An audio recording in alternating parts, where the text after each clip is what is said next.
I remember, and this could have just been my brain. Maybe I just remember what I want to. I remember the advertising campaign being fairly centered on, hey, you guys, it's spooky, but Kevin Bacon is hot.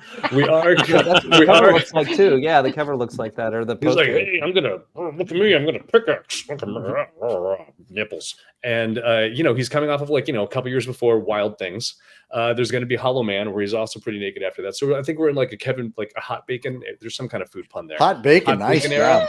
era. Hot bacon era. I think it's a hot bacon era. Hello, everyone.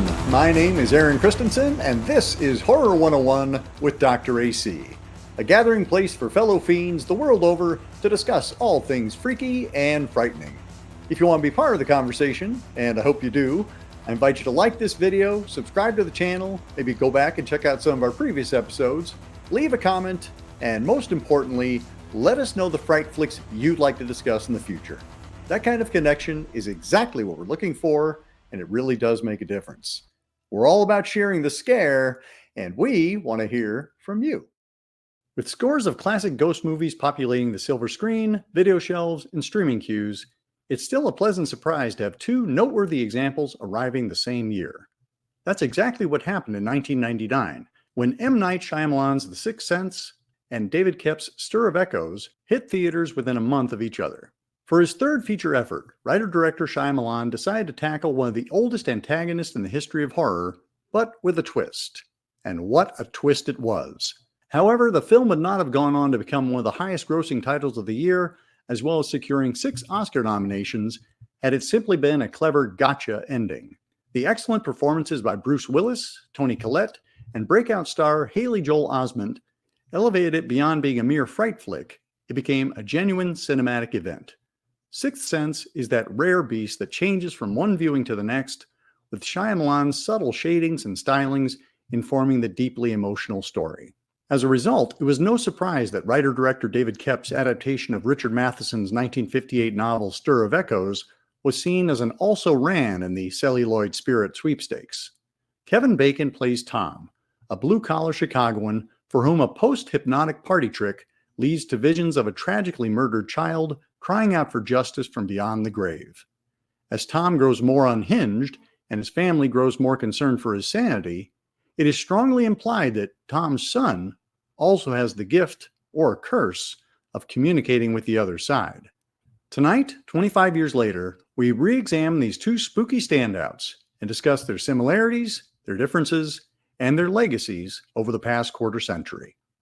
He thrusts his fists against the post and still insists he sees the ghost. It's the summer of 1999, and we have an awesome double feature of Sixth Sense and the Stir of Echoes, and we have an incredible panel to chat about them with me, so I'm going to bring everybody in, and let's say hello to Brett Neveu. Hello. Jill Van Vorst. Hello. Mark Easted. I see cool people. Matthew Amador. Hi there, everybody. And Tyler Pistorius. Ahoy, everyone. And we are here to chat about The Sixth Sense and Stir of Echoes, both from 1999, celebrating their 25th anniversary. Thanks for coming on the show, everybody, and a welcome. Wow. Okay, so it is the summer of 1999. It's funny, Mark, I just feel like we just had deja vu because it was the summer of 1990 when we talked about Blair Witch Project, and you're back again. I am. But back for punishment. The late summer 1999 was when we saw Sixth Sense premiere, and then a month later we had Stir of Echoes. And I don't think it's any spoiler that Stir of Echoes was a little left behind by the juggernaut that was Sixth Sense. But I'll be curious to hear. Let's go ahead and first talk Sixth Sense. What was your experience of it? What was your reaction, and how maybe it's weathered over the years for you? Tyler, why don't we go ahead and start down with you? The Sixth Sense. This was one that I saw via pay-per-view. My parents had DirecTV, and the movie of the night that they decided to rent was The Sixth Sense. I was in 6th grade at the time. I was like, hey, Bruce Willis, absolutely, I'm all in, because I was raised on Die Hard being the definitive Christmas movie. And so watched it with my parents, and I was completely blown away by it. I thought the movie was amazing. And in my rewatching of it in preparation for today's episode, as an adult, because I had not seen it since I was a kid, I can appreciate a lot more of the humor that is present in the movie as an adult and some of the deeper themes of it. Matthew, let's go ahead and bounce over to you. I had a very dramatic fall in 1999. Not a personal fall, just the autumn was very dramatic for me. Oh, And so okay. I just wasn't at I was like, are you okay? I had this friend named Brutus. He just really stuck it to me.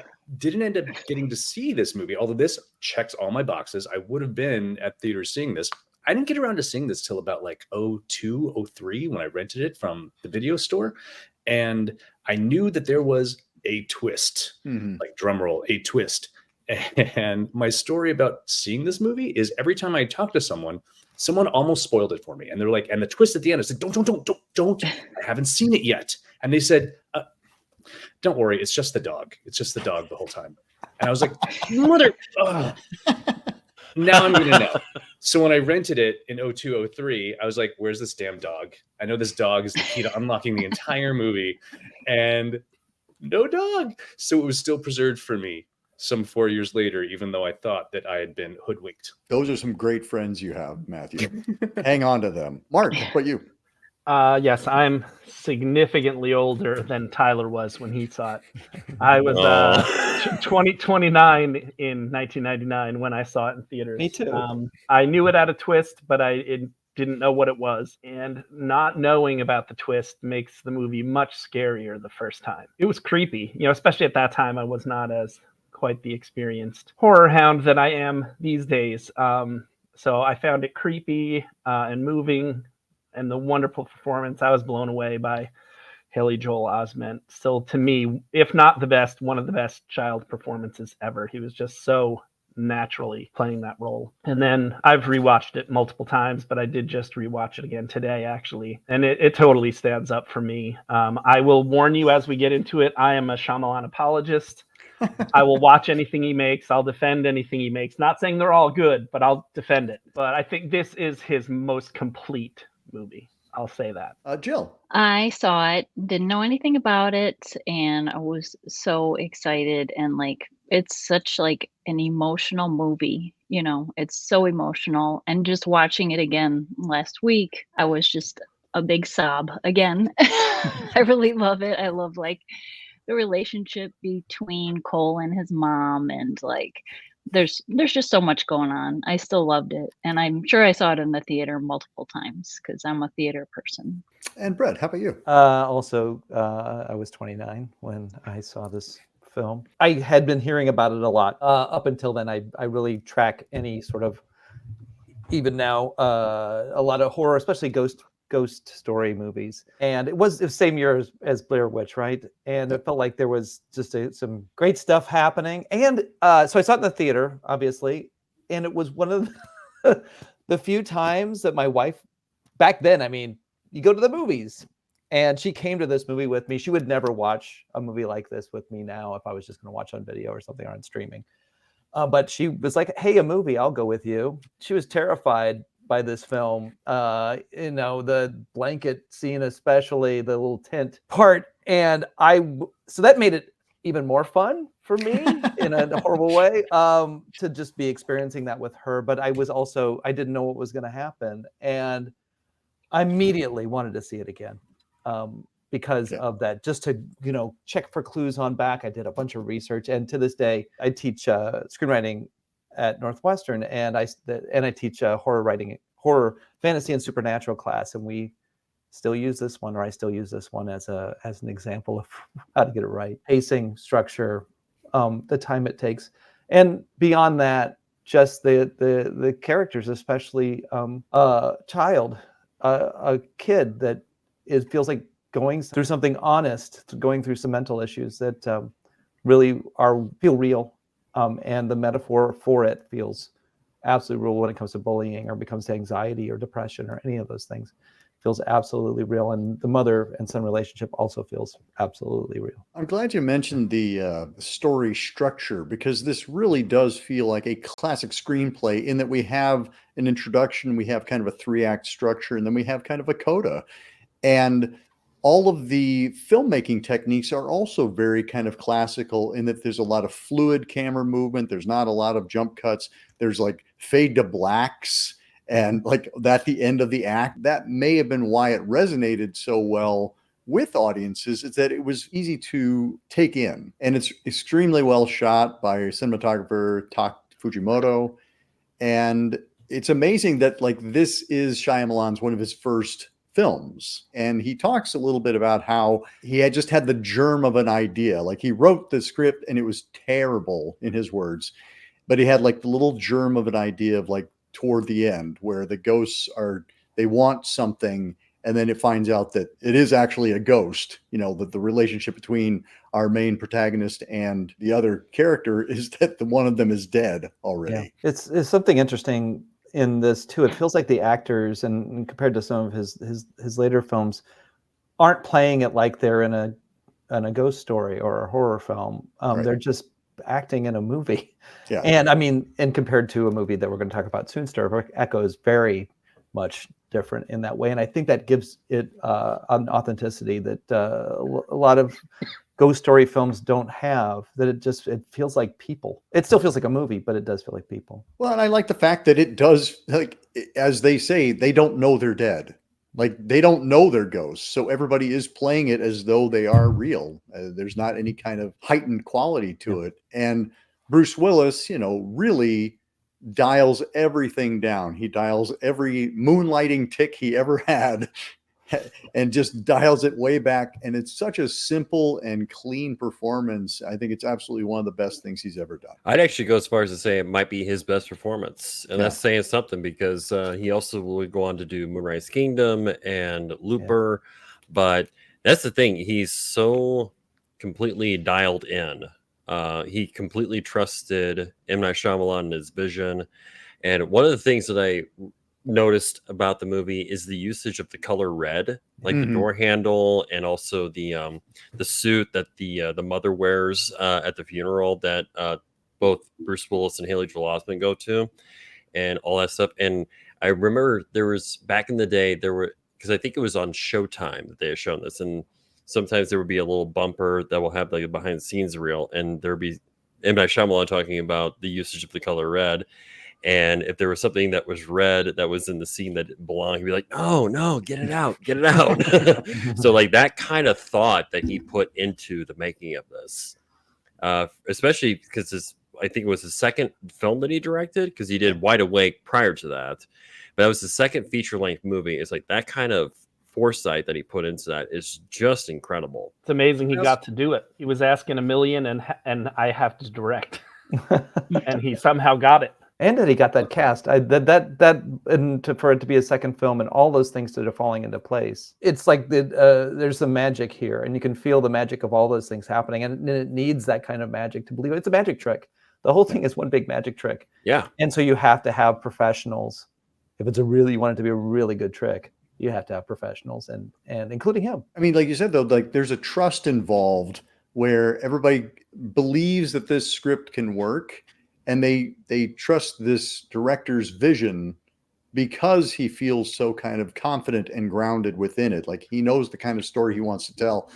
But the idea that like he's attracting producers like Frank Marshall and Kathleen Kennedy and gets a cinematographer like Tak Fujimoto, it's like, wait, like this is not, you don't win this lottery very often.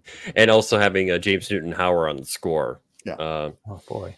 Yeah. Who we'll be talking about again as Stir. Yeah, exactly. That one too. I'm like, wait a minute, I recognize that name. One thing that really stands out for me about this is really the character work that they all do.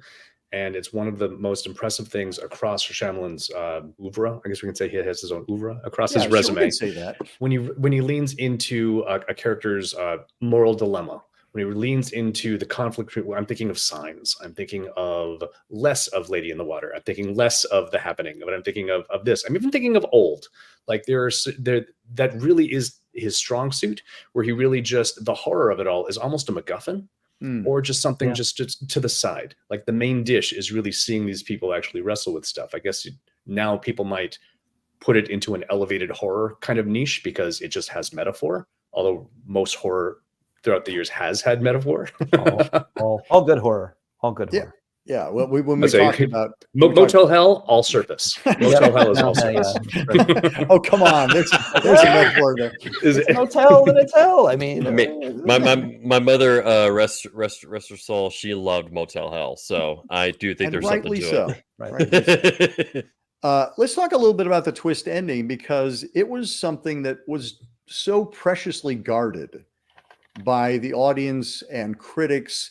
And I was thinking about that, like, would that still be maintained in today's climate? You know, like, would there still be that sense of, I want to preserve this for other viewers?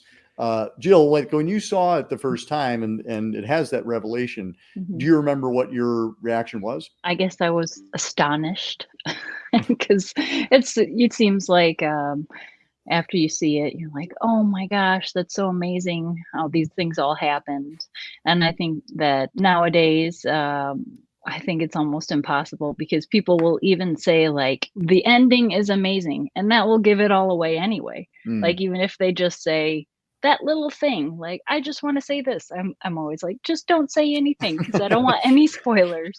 And even my husband, like at the theater, he like puts his hands over his ears and closes his eyes when the trailers are on, because they just give too much away. And I do think that in today's age that it's almost impossible. Yeah. But you just have to be vigilant about avoiding things, I guess. I was impressed by like how people they would say there was a twist, but they wouldn't talk anything. And I love Matthew. I love the That is fact that there nice. was like the dog. I was like, yes, Waiting for the dog. well, that's For the dog. awesome. I remember watching this with I wanted to make sure things like this, like The Others and even Blair Witch, like, we're not spoiled for my kid. My daughter's a big horror fan. I think we watched this movie when they were like 11 years old, because if you wait any longer than that, you're going to find out the ending. That's And right. so Your friend's going to ruin and it. I was like, you don't know what happens at the end. No. And so I did a slow turn to watch their face as this happened. Aw.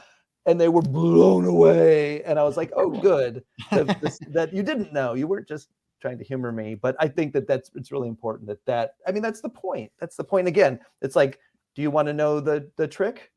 Do you want to know how the trick is done or not? It's like, why it's best to go in not knowing, or then to go in and watch how it kind of unfolds, like I said. Well, I think it also touches to its rewatchability, Yeah. because it is like a different movie entirely once you've seen it the first time through. Once that reveal happens in The Sixth Sense, and then you watch it again, it becomes a completely different experience, and it still works at the same time. Yeah. Yeah. There's I've such an got one integrity to the recommendation. storytelling. This came out the same year as Fight Club, which is very much like Yeah. that, where it's the second time you watch it, it's a completely different movie. And it plays honest with its audience. Like, all of the stuff is there. You didn't know to look for it, but once you could see it, you're like, oh, of course he's a ghost. But they play fair. And I love the fact that you can, like you said, Brett, you can watch it with somebody and watch them watching it and go, uh-huh. And I think it's like that rare twist where if you didn't have it, it was still a good movie. Yeah. And emotionally satisfying, maybe more classical in its kind of ghost story ending, but it just added to it, where so many twists were like, well, this is why we made the movie, was to have this twist. And it doesn't make sense. You can't back it up. You didn't telegraph it at all, because you couldn't, because it makes no sense. I read a quote from Michael Howard in Esquire that said, the grand epiphany that our beloved child shrink has been dead all along did not come underhanded. The dots were there all along. And it's the same thing you said, I think, is that they played fair, and it added and deepened both Malcolm's and Cole's stories. So I have a sort of a question along that line for Mark. Do you feel like the emotion, like the investment that the actors have in these parts, can serve as like a cover for all of this too? Like, you're watching them be good, and so I think the whole movie does that. It might have been in that same article. Someone gave like 7 reasons we didn't see the twist coming, and he's like, if you tell me you did, your pants are on fire. But I never believe people who say they knew it was going to happen. I was like, only if you heard there was a twist, or like you were going and looking for a twist. But they said the story, but definitely the performances. He's like, you get so invested in Cole and his mom and Malcolm and Cole. Like that's what you're really invested in. And the ghost story is stuff about Malcolm's marriage is kind of like just second tier story, which is where you'll get a lot more clues. Although I did hear when they were starting to do test screenings that Gary Marshall, there's the scene where he says, "I see dead people," and it kind of slowly zooms in on Malcolm's face, and he's like, "Oh, that's so obvious. Like everyone's gonna know. We have to take that out." And he's like, "No one, not one person ever at any of the screenings said that they saw it coming because they were so invested with going on. They weren't thinking about that." And I think what we're seeing in that original, when we're watching it for the first time, is we're watching Malcolm's reaction to this revelation. Like that's what we're invested in. We're not thinking about, oh, he's the ghost. It's like, no, here is somebody who is seeing, and he's seeing something similar to what he's seen before. You know, the great tragedy that broke he and his wife up, like kind of shattered what they had. And he's like, wait a minute, there's a clue here, and I have a chance to make it better. I can have a chance to make it right somehow. What's really phenomenal about the screenplay is that we're going on and on about how it plays fair with the audience, because when you rewatch it, it does all work. How many movies have we seen where there's been some kind of, not like huge major plot twist, but some kind of revelation, and then when you rewatch it, you're like, no, that's clearly either a reshoot or tacked on, or they just didn't have the love for it that they did. Yeah. Another thing that I really appreciate, that I love about the screenplay, is that when I first watched it, I did not know what kind of movie it was going to be. I was expecting it to be the bad ghost that's scratching Haley Joel Osment. Cole, we're going to find out what's happening. We'll find out what resolves it. That very typical ghost story of, let's see what the poltergeist is and what the poltergeist wants, and we will solve what the poltergeist needs. And there'll be some evil poltergeist we have to fight, which is the movie Poltergeist, or the Fright, or the Frighteners, where you go and find out like the bad ghost or whatnot. And it's not that. This is about people. It's about grief. It's about these characters that are inherently stuck somehow. One's literally stuck in limbo. Two are metaphorically stuck in limbo, and how they work through these moments to integrate information into their lives and be able to move forward. Bruce Norris, who plays Stuttering Stanley in the movie, a Pulitzer Prize winning playwright also, I was talking to him about this, and he says that people still come up to him and say, Stuttering Stanley. And he said, it's so strange. All these years later, people still recognize him from the movie. So this has also not left our consciousness, has not left the stream of things we're watching. It still resonates. And it goes back to what Aaron was saying too, that this is a movie that feels timeless. Watching it this last time, I really had that sense. I was like, you can kind of get a sense, but everything looks like a kitchen or a house or a bedroom, or it all resonates within our own childhoods. It all resonates within our own sort of family, or it can resonate within our own family experiences in some way or another. I think that's one of the reasons like they're still recognizing Bruce for this. And to piggyback off of his performance, like talking about other supporting performances, because his is great. So is Olivia Williams. So is Donnie Wahlberg, because you're mentioning the tragic character that we see in the beginning that breaks up, that causes friction in the marriage between Malcolm and Olivia Williams' character. And there's also one that I love is Greg Wood, who is the father of Misha Barton's character at the funeral, and he's given the tape, and you see just his reaction to the tape as he comes to learn this horrifying discovery, how that's all done by just quiet, like push in, tracking in, like we do with Malcolm. Whenever Malcolm understands what Cole is afflicted with, is that he sees dead people, and they do that same trick, and it's just him like seeing what his wife has been doing to their child, essentially. And it's like that could have been over the top, it could have been comical, but it's done with such restraint and with such sensitivity.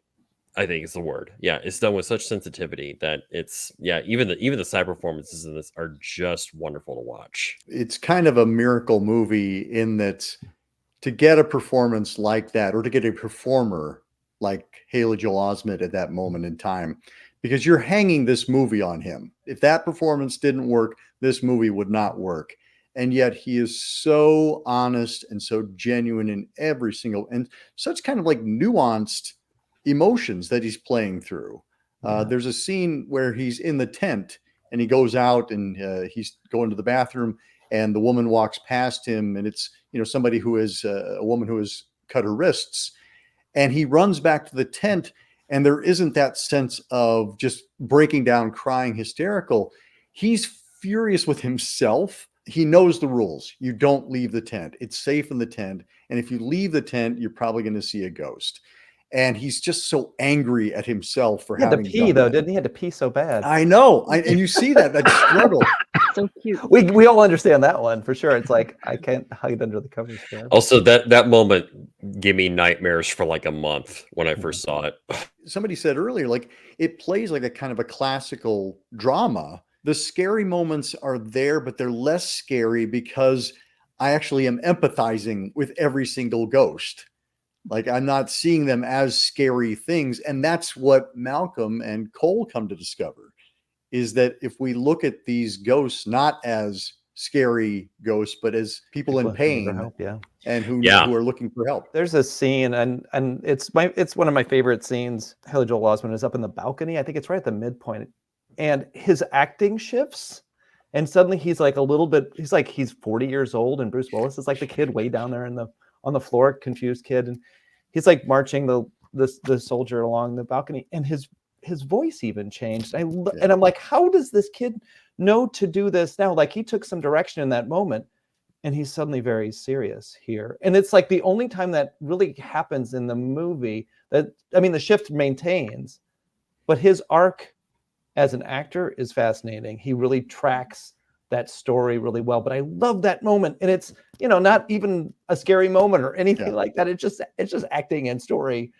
in a really cool location. But the way he set it up was so smart. You did actually just open a door for me, though, Brett. And if I can go around really quick, can people talk about maybe their favorite moment or a favorite moment in the movie? Well, it's like kind of a sad part when she mentions his mom. They're at the dinner table, and he's got his dad's old gloves on, and take those off at my table, you know. And then she's like, what'd you do with the bumblebee pendant? You know, that was my mom's. And he's like struggling so hard because there's nothing he can do to communicate with her.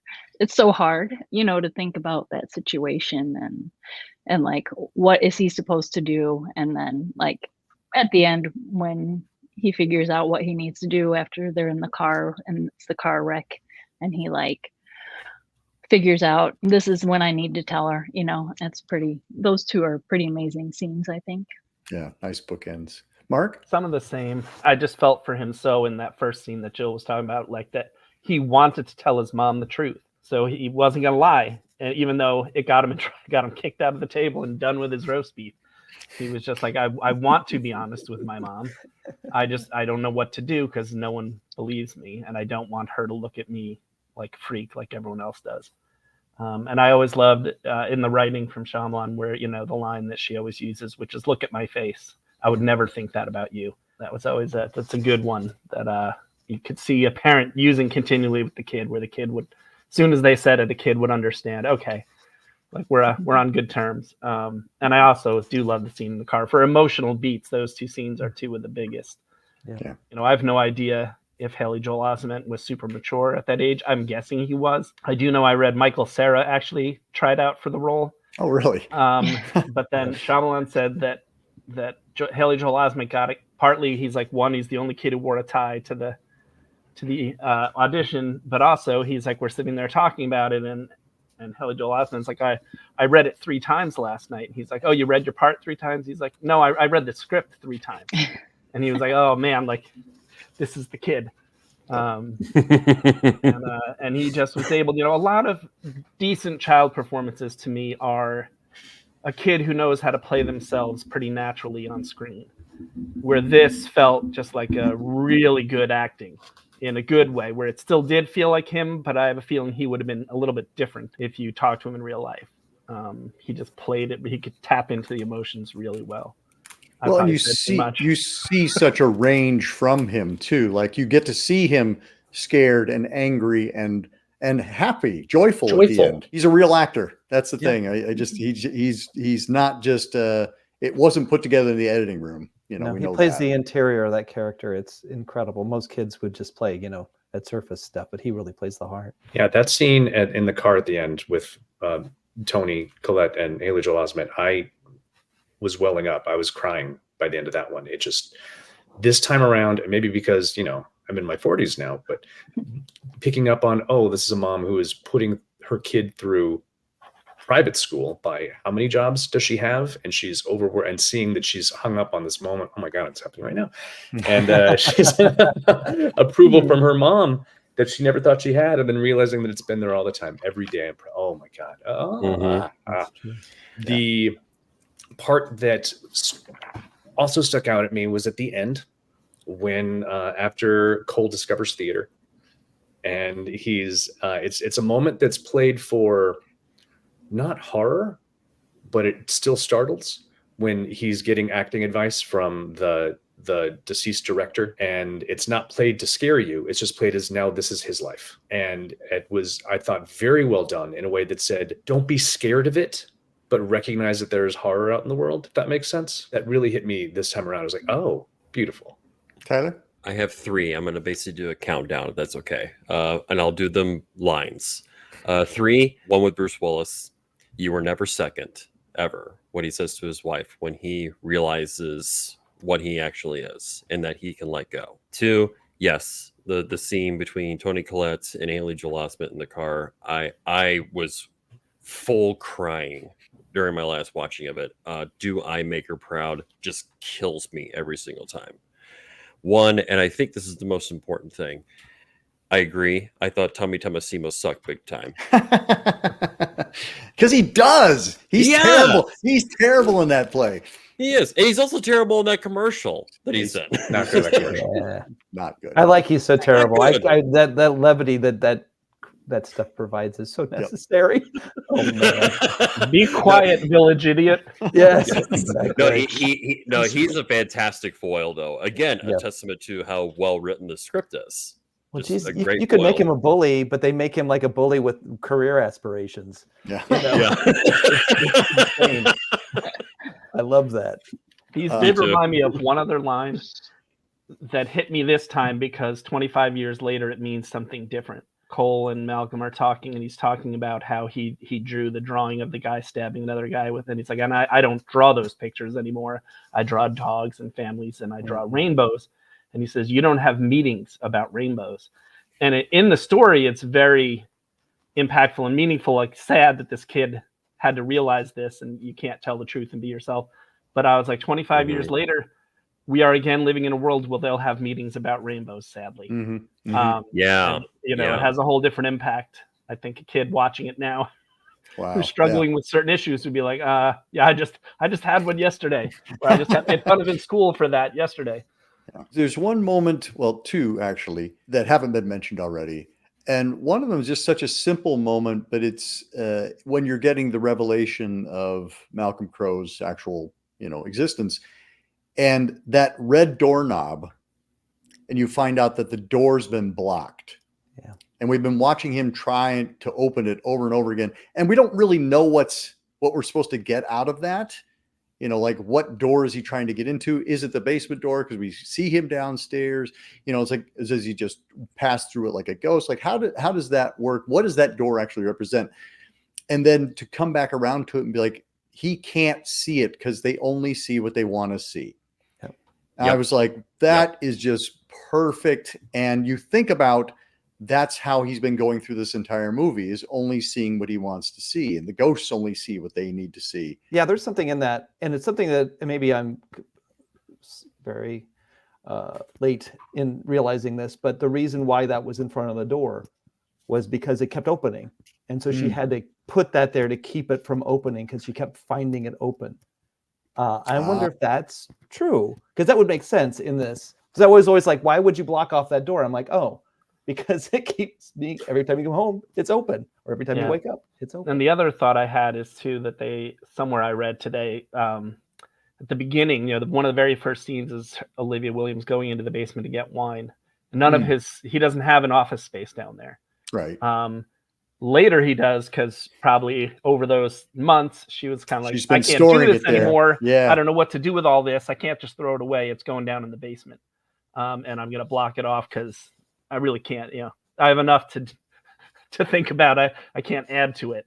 So I thought that was interesting. I hadn't noticed that it wasn't there, and then it was there later. Yeah. Thank you. That actually helped me fill in the blanks as well. But there was also the scene when he gets locked. They go up that crazy spiral staircase, and he's locked up there. I'd forgotten about that scene. Like that. I think of all the other scenes that are so prominent in this film, and that scene is terrifying because you don't know who he's locked in there with.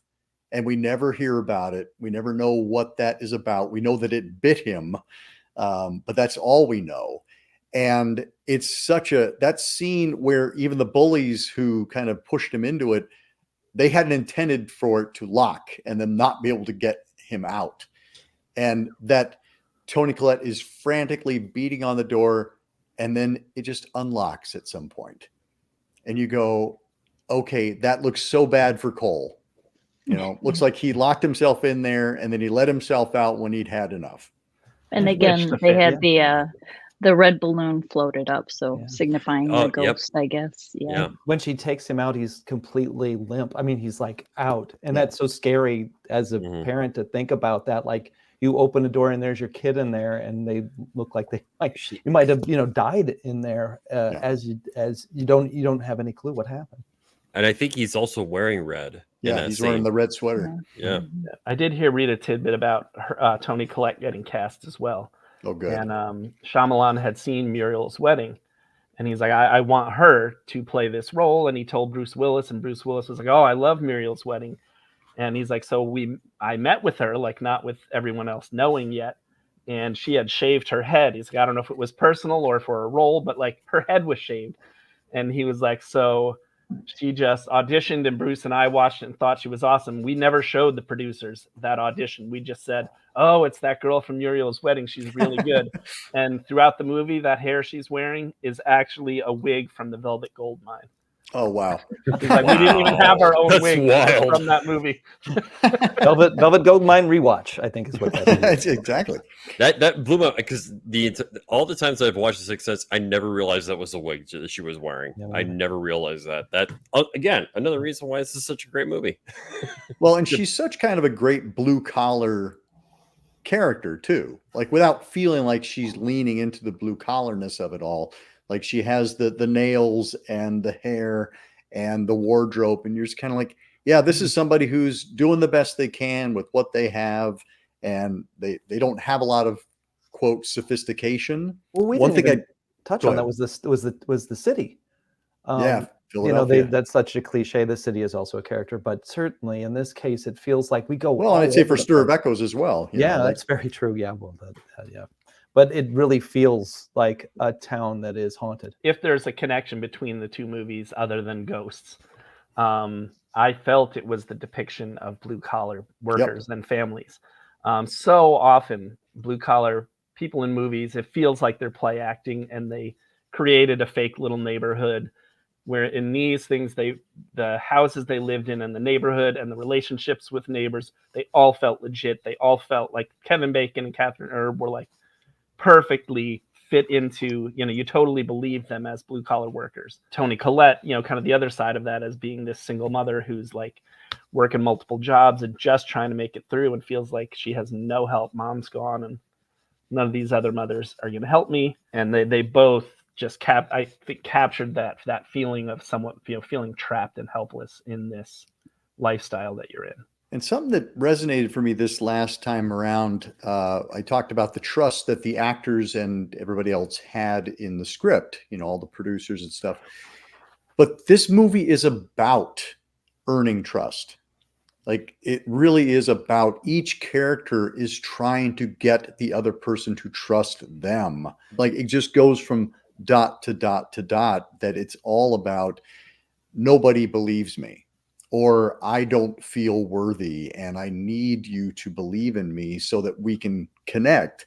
When Vincent, in the prologue, he's like, you failed me. He trusted him that you would help me get through this, and you didn't. and that's why I'm here, is because you failed me. Well, and it feels like good therapy too. I mean, we see a guy who feels like a bad therapist, and we realize he's actually fantastic and deserves the award and all that kind of stuff. But it unfolds, and that's the cool thing about the structure too. It unfolds like as a therapy session. But you don't realize the person who's really in therapy is the therapist.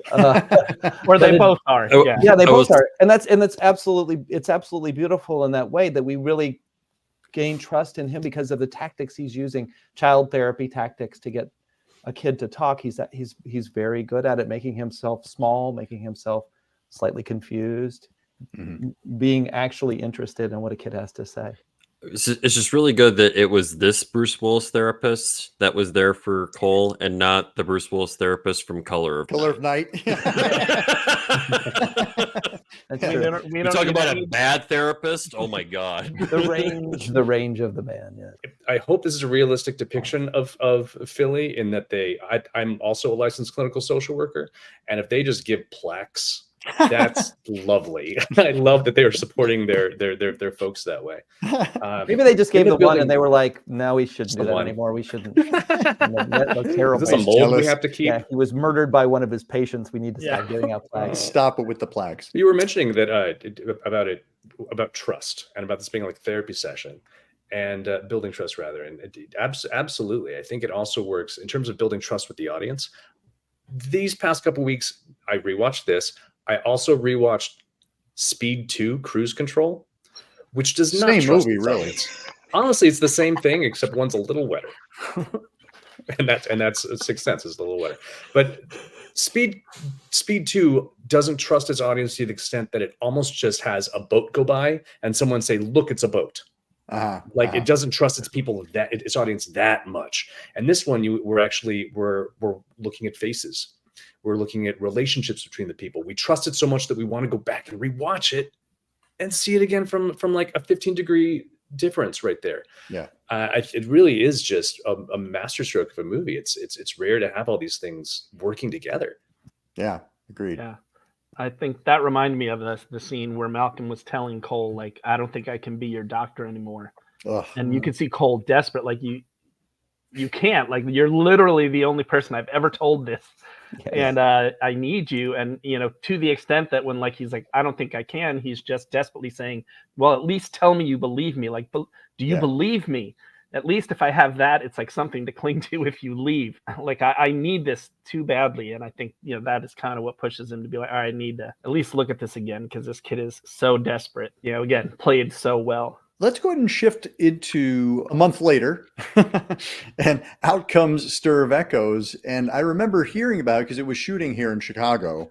And so I knew about the film, and I knew that it was based on Richard Matheson's novel. And I've been a big Matheson fan, and film adaptations of his work. Last Man on Earth, from I Am Legend. You've got Incredible Shrinking Man by the same name. You've got Legend of Hell House. And so here was coming Stir of Echoes, and it is such a different depiction of what a ghost story can be. And as I mentioned early on, like, I think it got overshadowed by Sixth Sense, but I feel like there's been a re-estimation of Stir of Echoes over the past 25 years, where more and more people are saying, "I actually really like that movie." So I'm curious to hear, like, where I don't expect anybody to love it perhaps more than Sixth Sense, but has that happened for you as well? Do you have the re-estimation of the film, or do you still kind of find it as a lesser version of? I find it as a different beast. It's this is Yeah. actually on these rewatch sessions I had, Sixth Sense was about families. It was about grief. It was about overcoming being stuck, finding a reason to keep going. And this is a haunted house story. It's not even a haunted person story. It's a haunted house story.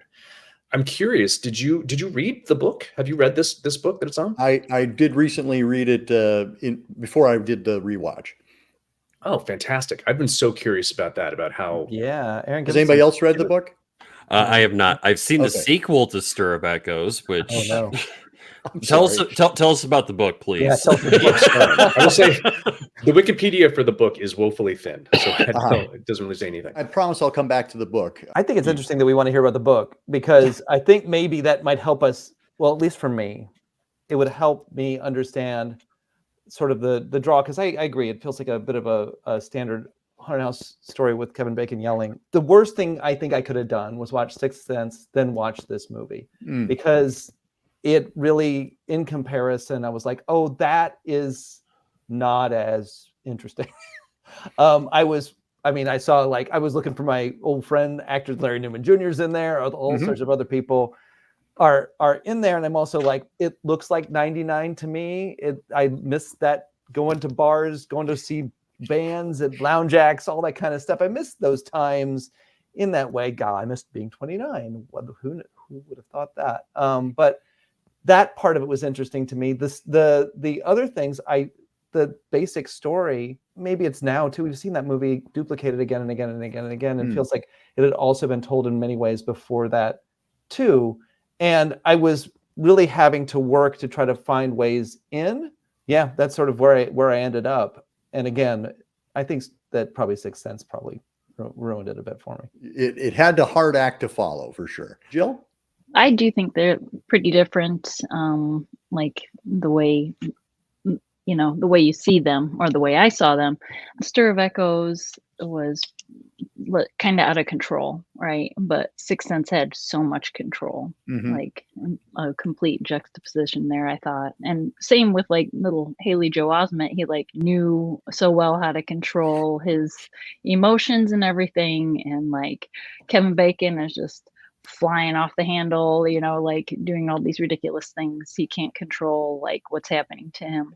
And looking at that young actor, who's doing his best, but it's very much expecting what you expect from a kid actor. Yeah, I agree. He's playing at being a kid, and he's cute, and it's interesting how these two films do kind of mirror each other in a lot of ways. By comparison, it's a tougher way to judge Stir of Echoes. But I really enjoyed it. I remember enjoying it when I was younger, and now seeing it again, I probably haven't watched it since 2000 something, and I enjoyed it as well this time, and I was happy that I still enjoyed it. Mark? Yeah, and I felt the same. I still enjoyed it. Comparing them, I don't even know if it's fair, but to me, Sixth Sense is like a symphony, and Stir of Echoes is like straight ahead rock, like Bryan Adams. Like, it's solidly done, but it's a bit more of a mess. It's not as under control, and it's not, but it's fun, and it does what it's trying to do pretty well. Or the Bacon I also brothers, think, maybe.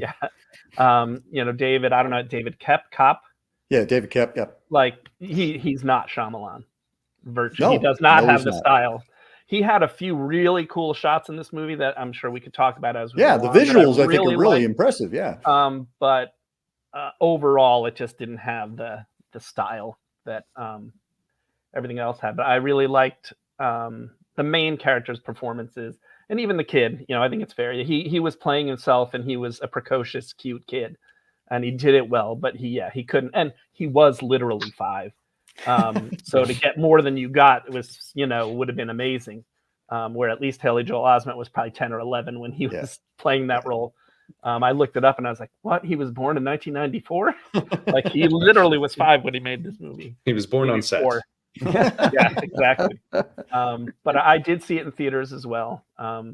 Back then I was super theater boy, and now I'm super theater man back in the past few years. So I try to see what I can in theaters. And so I've enjoyed it, and I hadn't rewatched it in a long time, but I still overall did like it. Okay. Matthew? Yeah, I think it's definitely unfair to compare it to Sixth Sense because they're not trying to do the same thing. What's weird, the thing about Sixth Sense, it hasn't created its own template for people to follow. People have tried to do things that are similar in terms of they have a twist, or there might be a precocious, spooky kid, but they haven't quite used, they're like, oh, I am now remaking Sixth Sense. I feel I've seen versions of Stir of Echoes several times throughout the aughts. I frequently get it confused with Murder by Numbers. Is that the one with Sandra Bullock? Yeah. And Yeah. I get that one confused too, because 2 boys, woman, that there's also like something building stuff, and so I get these things, these movies confused with each other because we've seen it remade, but it's also It's a very narrative way to create a horror film.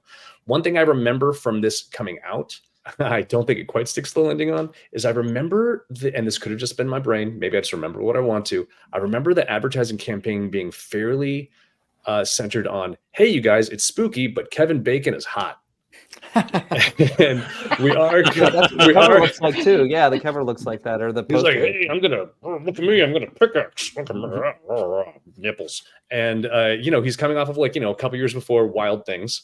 There's gonna be Hollow Man, where he's also pretty naked after that. So I think we're in a hot bacon. There's some kind of food pun there. Hot bacon, Hot nice bacon job. Yeah. Hot bacon era. I think it's a hot bacon era. And it doesn't quite stick the Sizzling. landing on that. But I was super surprised at how so many of the themes were still relevant today, like in terms of exceptionalism. This neighborhood is different than the other neighborhoods, and hey, in Chicago, I get it, you can go a block and there's a very different vibe. Yeah, very, very different vibe.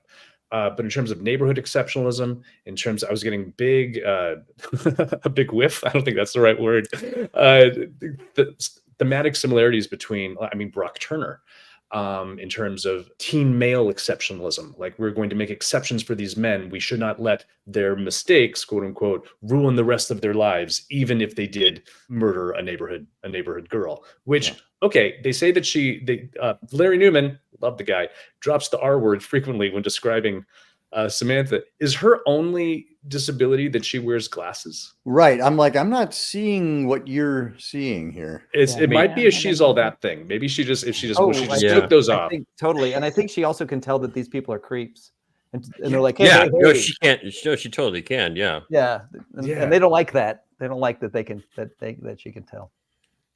Thankfully for her, she went on to be a princess in Once Upon a Time, the TV series on HBO. Yes. Good old Jennifer Morrison. Yeah. She was still young enough in this to have like baby fat on her face. Oh, Her face was still round. It didn't, when she kind of grew up. So she couldn't think with it. That's what it was. No, Just and couldn't- I think it was them and their backwardness using the R word, as opposed to like the girl just wasn't super bright, and she really wanted to fit in, and would make dumb choices, and they were trying to take advantage of it, but she was with it enough to be like, yeah, I'm not down with this anymore after you kissed me once. this could be just also the case of them saying a lot of things and we're just not seeing it because we don't see the action that defines the language around a character. Right. And that's definitely it. It's like, oh, this person's that, this person's that, this person's that. Well, we don't see it. So then it's hard for us to understand it or believe it if people are just talking it. It's easy. It's in lazy screenwriting. It's just like, well, I'll just do that. I still want to come back to that, Brett, after everyone's talked a little bit, because I was really curious about what you would your view on that in terms of this writing. All respect to Mr. Koepp. I think he's awesome.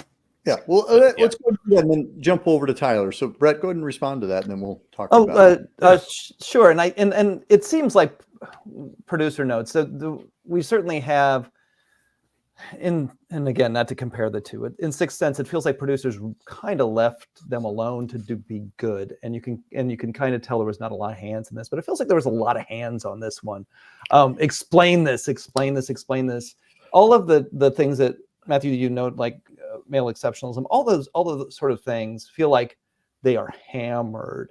It's like, oh, look at this. This is what this is. This is the answer to this. This really not have us having to work too hard, which is a lot of scary films. It just happens that way because producers are like, we don't want to confuse anybody. We want anybody not coming to our movie. And it feels like in that same way, to have actors speaking or have a script that's saying what people are like, then you don't have to show that character very much. They don't have to do anything really. Just they are, especially when it comes to sexual assault. We can say, oh, this person is this, and now I'm going to show this scene because I don't have time to set up that character. That person only represents the assault, which is really too bad in this story. Tyler, what was your experience maybe initially seeing it, and then how's it weathered for you?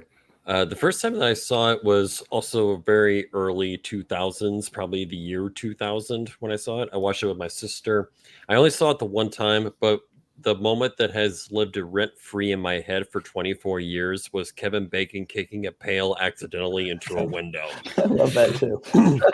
That has lived rent free in my head for 24 years, and revisiting it, it's even funnier as a result. As for yeah, that's hot bacon. Mm-hmm. It is. It's a crispy bacon, is what we call it. I call that crispy bacon. Yeah, crispy bacon in this. Yeah, he's definitely. I mean, he's good in the movie, and also I think to compare it to The Sixth Sense, it's apples and oranges. Yeah, because The Sixth Sense, I think having Marshall and Kennedy being the producers on it and letting M. Night Shyamalan do what he was setting out to do definitely worked out. You definitely do feel a lot of hands in this, like you were all saying. It's apples and oranges. Like, okay, like Sixth Sense is timeless. This is very much of its time. At the same time, I still have fun watching it. I think because I just watched Stir of Echoes 2, the Homecoming yesterday, I'm having a lot more fond thoughts about Stir of Echoes as a result.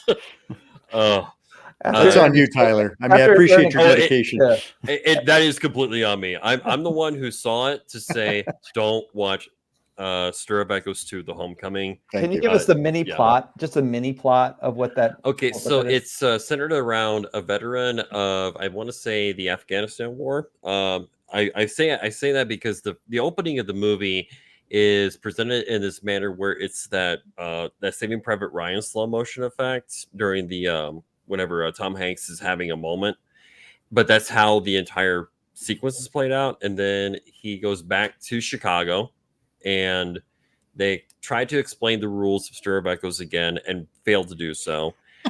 And it does build to a twist, so it wants to try to do an M. Night Shyamalan, but the twist is so baffling and makes no sense that the whole thing completely unraveled. That's really all I could say about Stir of Echoes 2. And it starred Rob Lowe, who is just not right casting for that. I love Rob Lowe in the right role. That's not it. I do. I also like Rob Lowe, but he's no crispy bacon. No. And is it called Stir of Echoes 2? Is it called Stir of Echoes 2? Or is it called Stir of Echoes 2? The Homecoming is what it's called. The Homecoming. They really missed an opportunity, though. It should have been Stir of Echoes 2. Echoes. More echoes. Stir of Echoes. Yes. 2 Stir, 2 Echoes. What's something that just struck me now, we were talking about David Koepp, because he's the screenwriter of Jurassic Park and The Lost World, which I believe were produced by Kathleen Kennedy and Frank Marshall, if I'm not mistaken. So I feel like, or David Koepp's like, but what about my movie? You don't want to do my movie? David Koepp is a much more kind of populist filmmaker. He is looking to give you popcorn. He's not looking to give you something deep and chewy, elegaic. Like that's pretty much what he does. Is he kind of markets in that kind of, here's your popcorn and I hope you have a good time. Mission Impossible? Is he one of the Mission Impossible? He wrote the first one, I think.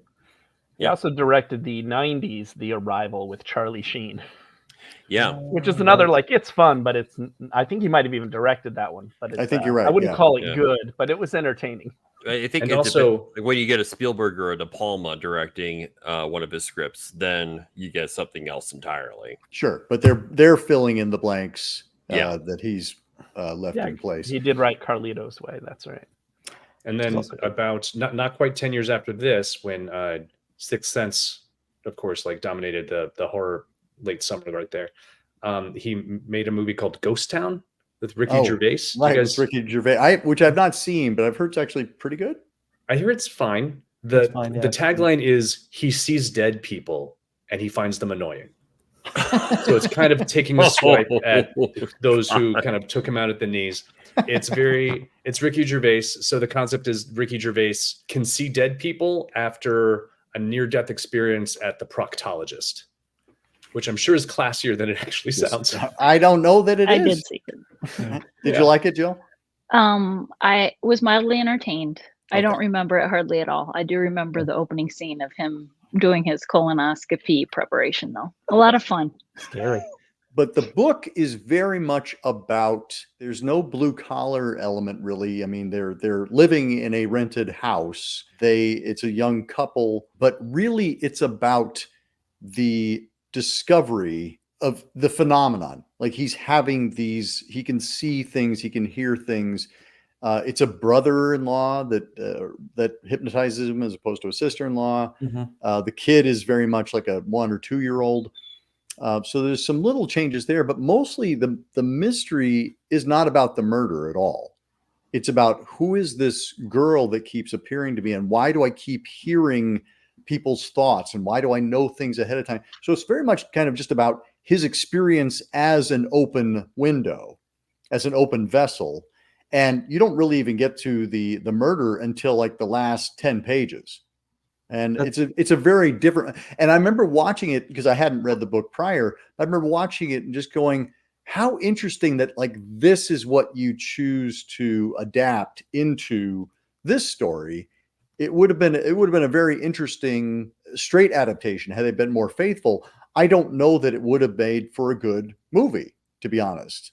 Like I feel like get the dead zone out of it. Is it the dead zone? There's some dead zone, yes, but there's not enough action. Like there's not enough events.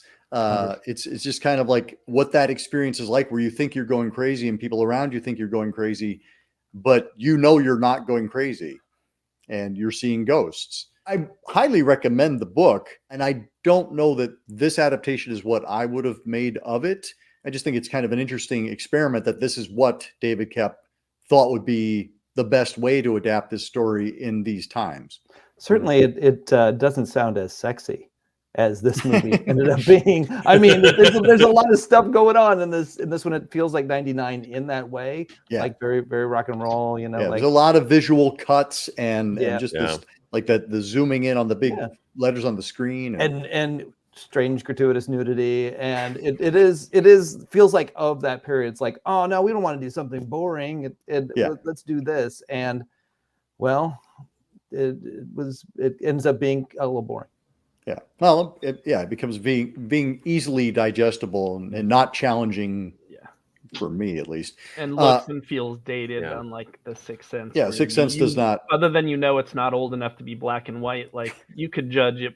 Wouldn't be surprised if it came out in a whole bunch of eras. Let's go back to M. Night Shyamalan, and because basically this began his career, and he became a brand name, almost a household name, right out of the gates. And had some successful movies. And I'm curious to kind of just hear people's maybe some favorites and maybe some thoughts on M. Night Shyamalan's career post Sixth Sense over the past 25 years. Honestly, loved all his first 4 movies up through The Village. I know The Village the twist itself isn't terrible, but if you think about it too long, right? Obviously, it's not too likely to have not as airtight, but I like the story. I love the characters. I love the thing I will say about Shyamalan from the beginning. I don't know how he did it. Is he knows how to pick collaborators. You know, he's worked with Tak Fujimoto and Roger Deakins. You know, James Newton Howard has done multiple films for him. So he got people who knew how to make a movie look and sound good, and who would work with him on it. So he's always had that. The one place he has not done that is having a co-writer. You know, I think only once, maybe After Earth and maybe the Airbender movie are ones where he directed someone else's script. But I think he has amazing ideas. I just wish he would collaborate with a writer who would say, no, like that's cool, but like we need to do a little more, or do it a little differently or a little deeper. And I think his stuff all of them could be amazing. But I like almost everything, at least partly. Was The Happening good? No, but did I enjoy it? Yes. Lady in the Water, the more I watch it, the more I like it. I see why other people don't, but those things don't bother me. His movies are often marketed wrong. Since The Sixth Sense, almost every movie he's made has been marketed as horror. Almost none of them are, or it's certainly not straight horror. You know, they're thrillers or sci-fi or a little bit. Knock at the Cabin when it's gay horror. You know, like they just mostly aren't. So, and they always look really cool. He always has some really interesting shots. It's just, I think, you know, that his writing has held him back. And to be fair, you know, the past 4 or 5 or more movies, he's pretty much financed on his own. He'd kind of washed out. They didn't want to support him. He's like, okay, I'll make my own. Then you guys distribute him. And I think they've probably made a lot of money off him by distributing his movies that don't make 600 million, but they have a $15 million budget and they make 80 million. And I think they've done that quite a bit. Okay. And it's given him that freedom, but I still wish he would find the right person who could not be a yes man. Sure. Jill, how about we bounce up to you? Okay, I have to kind of consult because I'm not as big of a fan as all his movies. But Sixth Sense is definitely my favorite, and Unbreakable. Okay, what about, did he do Split or not? Mm-hmm. Yeah. Okay. Yeah. I really did like Split. I think that's that might be my second favorite by him. So I've seen The Village, I've seen Lady in the Water, I saw Knock at the Cabin. But they didn't hit it home to me like Sixth Sense. So Well, I think it speaks to the fact that you don't remember them and perhaps don't go back and revisit them, that they don't resonate as much for you. Mm-hmm. Yeah, because I'm a double, triple, quadruple. I love rewatching movies, but again, I went to the theater multiple times to see Sixth Sense. I think I even saw Stir of Echoes twice at least in the theater too. So it was also that era. I was seeing many, many movies in the theater then, and I still do, but multiple watches, not as often. Yeah. Tyler, let's go and bounce to you. Regarding M. Night Shyamalan, I think my favorite, for a long time it was Unbreakable. I think because of that superhero connection. But on my revisit of The Sixth Sense, I'm going to give that one a bit more of an edge. That being said, though, with M. Night Shyamalan, there are a number of his movies, including some of his ones that were not as well regarded, like Lady in the Water or The Village, that I would like to see again. Just to see, kind of get like a different read on it. There's only one M. Night Shyamalan movie that I know for sure I never want to see again, and having seen it once already, and that is The Last Airbender. And that's primarily because I'm somebody who also is a fan of that show, the original Nickelodeon show. Every time they tried to do it to live action, it's just like, why are you wasting your time?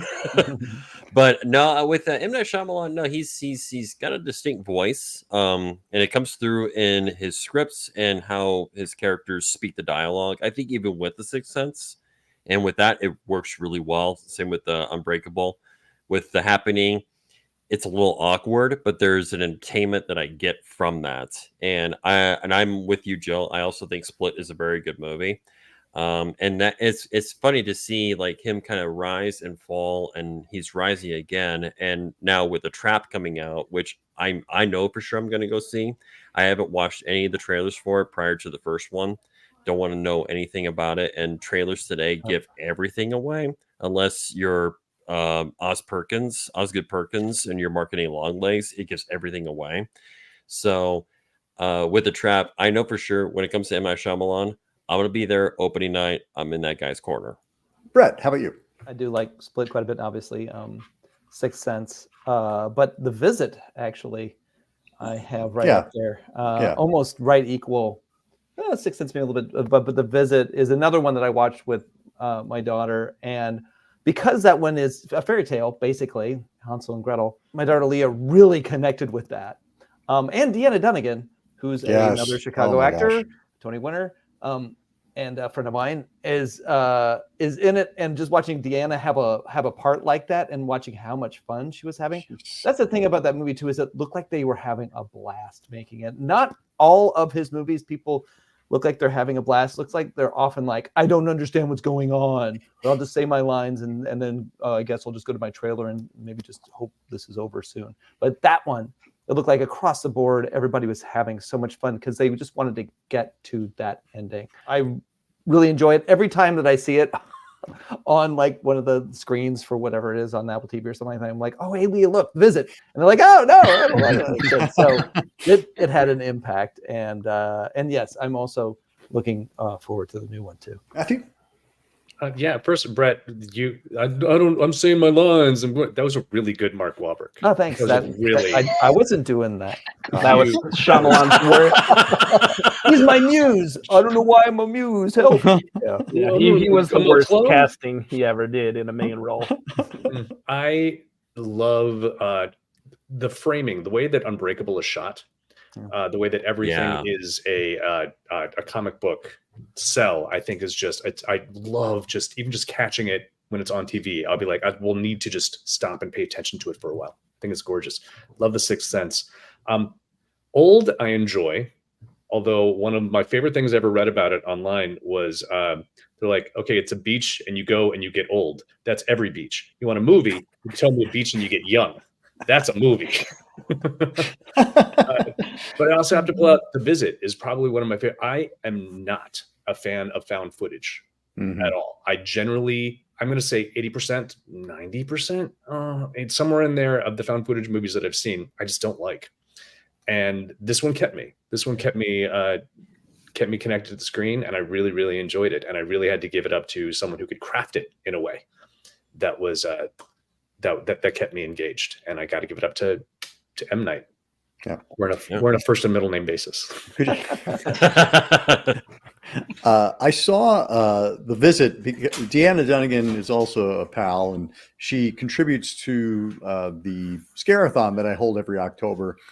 And she said, if I will contribute X amount of dollars if you go and see my movie and as one of your movies in the Scarathon. I said, well, obviously I'm going to go do that. But I also was like, oh, shoot, it's M. Night Shyamalan. Because at that point, I had given up on the guy. I was like, The Happening, I wanted to punch that movie in the face repeatedly. Like, I that movie really hurt my feelings.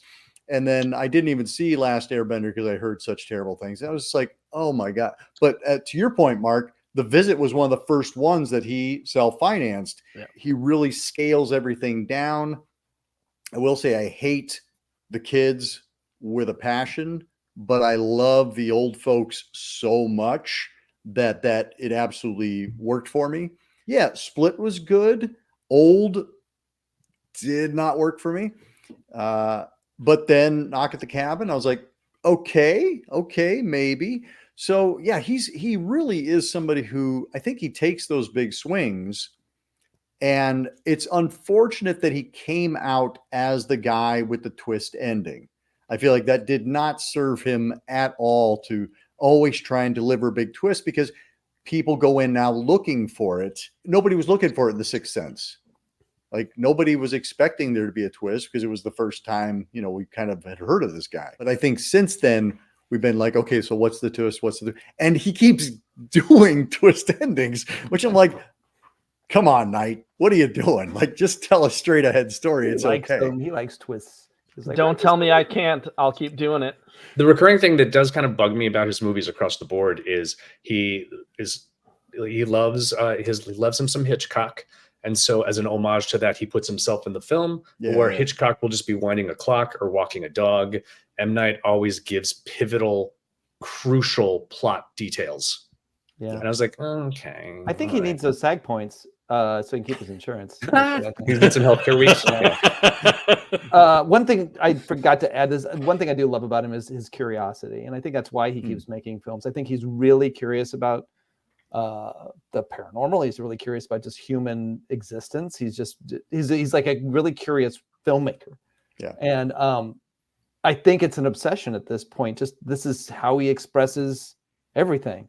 And whether good or not so great or really terrible, I always find that he's super curious. He like really zooms in on stuff in his filmmaking and in the things that he's talking about. And I really do appreciate that. He's clearly somebody who's a very passionate artist, and it's a tough act to follow when your movie is, it's one of the highest grossing films of the year and it gets nominated for Academy Awards. Like, this is the first time we've heard of you and you are this wunderkind. And then you do Unbreakable, which, maybe doesn't break as many records, but is also pretty universally acclaimed. So it's like you get that 1-2 punch, and that's a lot of pressure to live up to. And we knew he was going to have to fall at some point. And I think we didn't expect him to fall as far as he did. But the fact that he's still a viable artist in Hollywood is pretty impressive. Yeah. And with a name, like people will go see his new movie because it's his movie. Because it's his movie. Yeah. Not everyone, but there's enough people who will definitely like, well, I'm going to go see it because he's making it. And his daughter's a filmmaker now too. Yeah, I saw Yeah, her she movie. is. Watchers? The I didn't Watchers. see it Yeah, yet. I saw it this spring. And It was you could tell she's her dad's kid. It was visually decently made. Story was, it was an adaptation of a novel. So I don't know if the novel's any good or how much she strayed from it, but the story was kind of hit or miss. So I wouldn't call it great, but I wouldn't call it terrible. What was the name of the movie?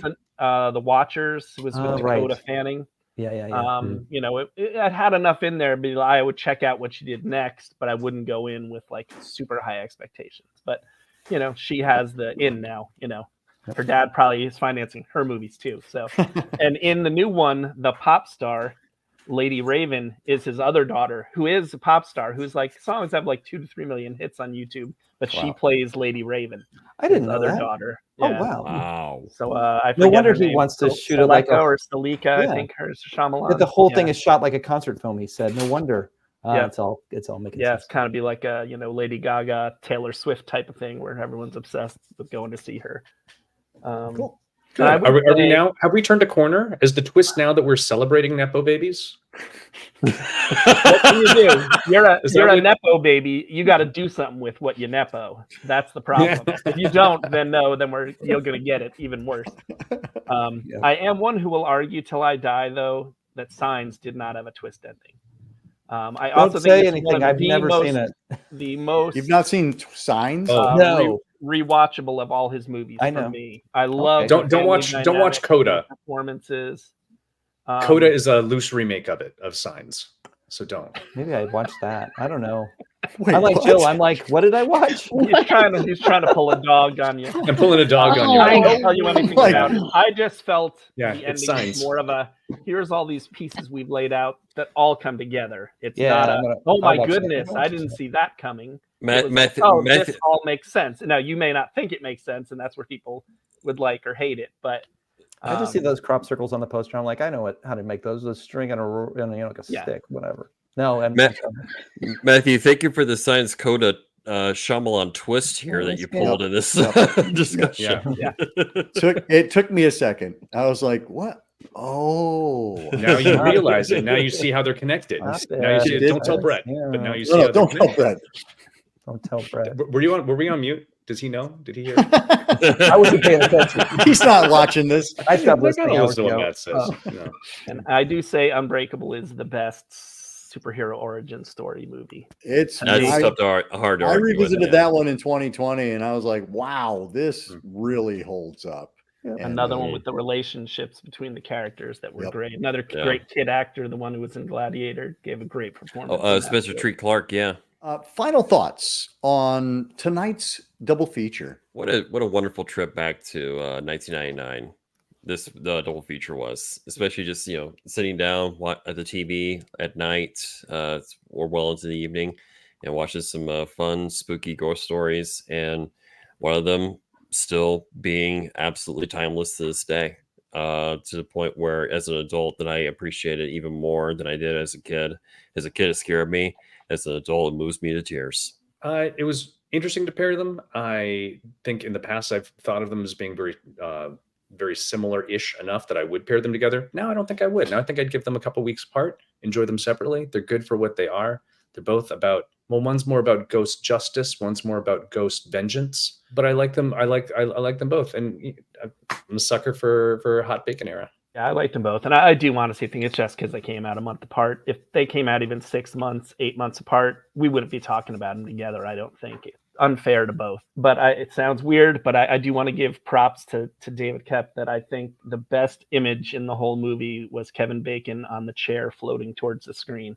That was such a great image to me. And he had a few of those. It's just the rest of it kind of felt really workmanlike. Yeah, the Lynchian stuff was pretty cool. But he had a few shots like that where you're like, that's really cool. And Ileana Douglas was, I feel bad for her because she's a good actress, but that was a terrible part to me. But I love the chair floating. That was the scene of the hypnotism was really well done. I feel a little bad for Stir of Echoes because it seems like it got a little beat up here, but I'm excited to have watched them again.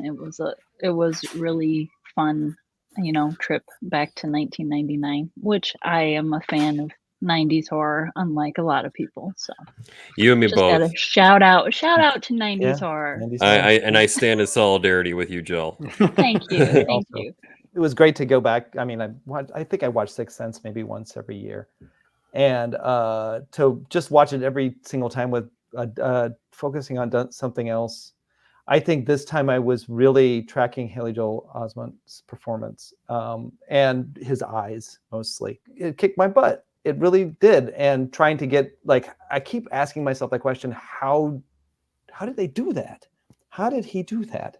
As a kid, how did he do that? And also just keeping me involved. And maybe it's because my kid's going to graduate from high school next year. And I'm like thinking about her as a young kid and stuff like that. It just is it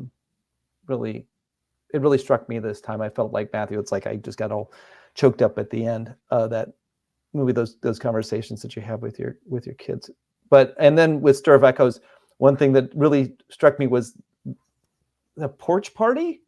I hadn't been to a porch party since maybe 99.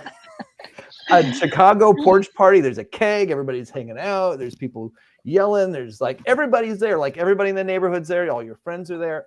And you do this every weekend. If you have a kid, you bring the baby monitor with you. Even you're like, that's good enough, and you go. And I really, really love that they were always doing something. Really felt like of that period. Also, there wasn't no social media, none of that kind of stuff. The way that you had to connect with people in your neighborhood was to go see stuff. You go see shows. You go hang out.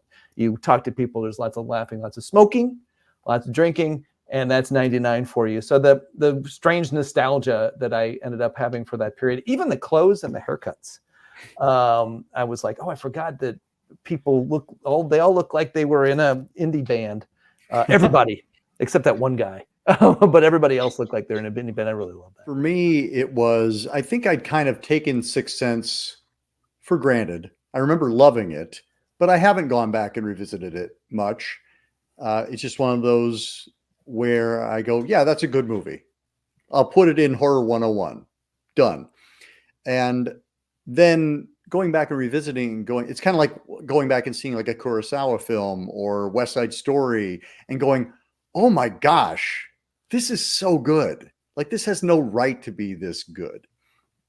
And by the same token, going back to Stir of Echoes, which I had kind of dismissed the first time I saw it, and going back, especially having read the source novel and going with it, getting this kind of reassessment from people, I love trying to go back and either identify what I didn't like about it or to go, oh, there are actually things I do like about it. Like, I'm definitely giving it much more credit this time around for the positive things that it is doing.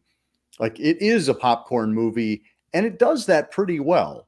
It gives us easily digestible characters, situations, jump scares, jagged editing, all of that, where I'm going to go and I'm going to see it on Friday night and I'm going to have a good time. And I think that's what it's trying to do. Whereas Sixth Sense is just trying to do something else. And that doesn't make one of them better or worse. It's just, they're, as you said, Tyler, they're apples and oranges. And I think they can be enjoyed equally. But I like the fact that we are still talking about both of them 25 years later. So sure. Cool. Well, thank you all so much. This was a great conversation, as I knew it would be, with this collection of people. Jill and Tyler, thank you for coming on the show for the first time. Thank you for having me. And looking forward to having you all again very soon. Wow. Until next time, keep searching, keep exploring, and keep sharing the scare.